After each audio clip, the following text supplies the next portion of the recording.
You might think of this photo as sort of a companion piece to last week's. I'm not sure. I guess it's up to you.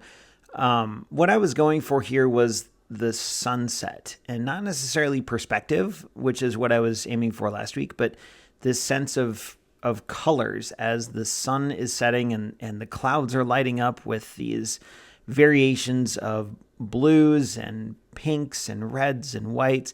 And then you've got all these colors below, these layers in the rocks. There was just something about the richness of the colors that I don't know that I've ever seen before. And it all came together in this photo.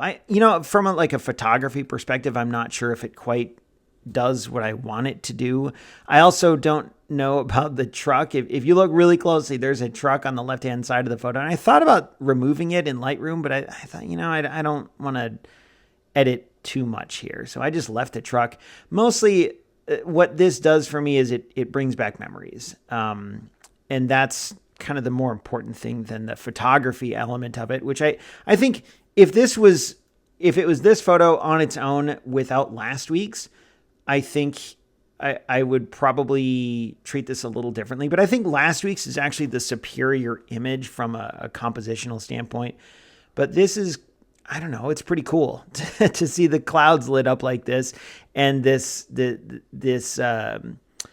hopeful sense of distance and scale.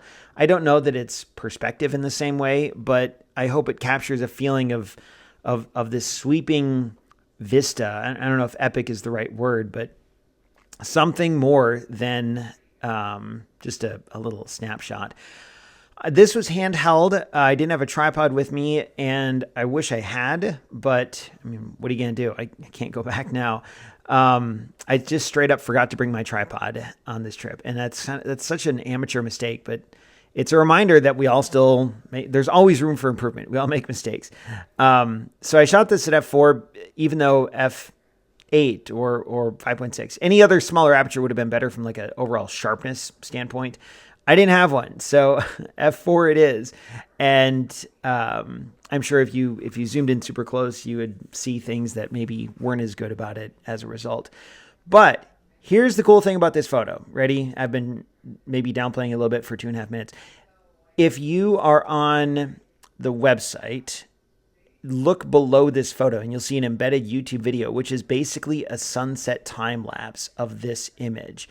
I set my GoPro up on the boardwalk near where I took this, maybe like 100 yards away, and pointed it in the same direction that you see here. Now the perspective is a little different because the boardwalk or the GoPro was closer to the ground. It was just set on like a mini GoPro tripod, not one that you could use a camera on, but just one for the GoPro. So it was set up on that tiny little tripod, maybe 2 feet off the ground, and looking in this direction. And you basically see, I don't know how long, like a 1 hour time lapse of this photo here. As the sun is setting and the shadows are extending. It's really cool. I've never done something quite like this before where I have a still photo and then essentially a time lapse of that same photo, which is not exactly like it's not literally the same photo, but it's a cool time lapse of what you see here essentially. So if you're on YouTube watching this, click the link below the video to go to the blog post. If you're on the blog post, then look at the YouTube video embedded below the picture. You'll see what I mean. I hope you like it. I sure did. And I enjoyed taking both the picture and the GoPro version.